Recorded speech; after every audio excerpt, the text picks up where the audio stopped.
এত বড় হয়ে গেছিস, এখনো কিছু না করে অলসের মতো ঘোরাঘুরি করিস। যা, এখনই ঘর থেকে বের হয়ে যা।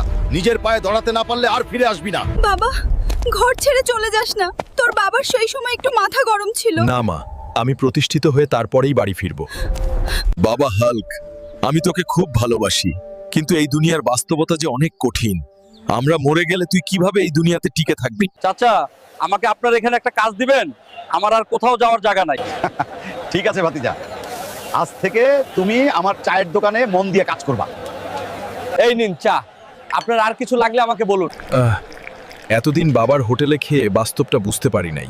আসলে টাকা কামানো অনেক কষ্ট, কিন্তু আমাকে নিজের পায়ে দাঁড়াতেই হবে। আব্বা, আম্মা, আমি আসছি তোমাদের কাছে। তোমাদের ছেলে আজকে অনেক বড় লোক।